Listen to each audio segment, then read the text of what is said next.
اعوذ باللہ من الشیطان الرجیم بسم اللہ الرحمن الرحیم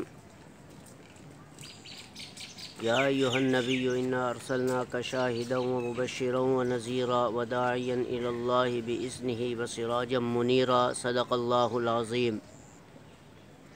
میرے عزیز بھائیو، سیرت کی کتابوں میں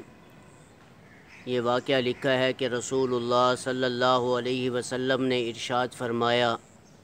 کہ میں تمام جہانوں کے لیے رحمت اور ہدایت بنا کر بھیجا گیا ہوں، اور میں اس مقصد کے لیے آیا ہوں اس دنیا میں کہ لوگوں کو اندھیروں سے نکال کر روشنی میں لاؤں اور انہیں جاہلیت سے نکال کر انسانیت میں لاؤں، اور جو لوگ ناجائز حرکات میں مبتلا ہیں ان کو غلط حرکتوں سے نجات دلا کر انہیں اللہ اور اس کے رسول صلی اللہ علیہ وسلم کے احکام کی طرف لاؤں۔ اور میرے اللہ نے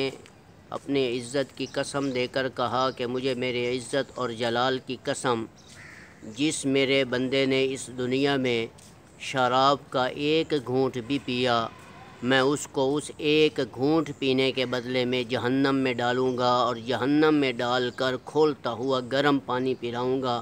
جس کی وجہ سے اس کے اوپر والا ہونٹ اوپر کی طرف جائے گا اور نیچے والا ہونٹ پاؤں کی طرف لٹک جائے گا، اور اس کی شکل سیاہ ہو جائے گی، اور اسے دردناک عذاب دوں گا۔ اور جس میرے بندے نے شراب چھوڑ کر سچی توبہ کر لی، میں اس کے بدلے میں اسے جنت کی پاک شراب جنت میں عطا کروں گا، اور اس کا ٹھکانہ میں جنت الفردوس میں بناؤں گا۔ اور تاریخ کی کتابیں اٹھا کر دیکھو، علماء نے لکھا ہے کہ جو شراب پینے والے ہیں انہیں مرتے وقت کلمہ بھی نصیب نہیں ہوگا، اور جو شطرنج کھیلنے والے ہیں انہیں بھی مرتے وقت کلمہ نصیب نہیں ہوگا۔ ایک عالم دین نے ایک آدمی کا واقعہ لکھا ہے کہ وہ ایک مرتبہ شرابیوں کی محفل میں بیٹھا تھا، وہ خود بھی شراب پیتا تھا، تو جب اس کی موت کا وقت آیا تو لوگوں نے اسے تلقین کی کہ تو کلمہ تو پڑھ لے، ابھی تیرے مرنے کا وقت قریب آ چکا ہے،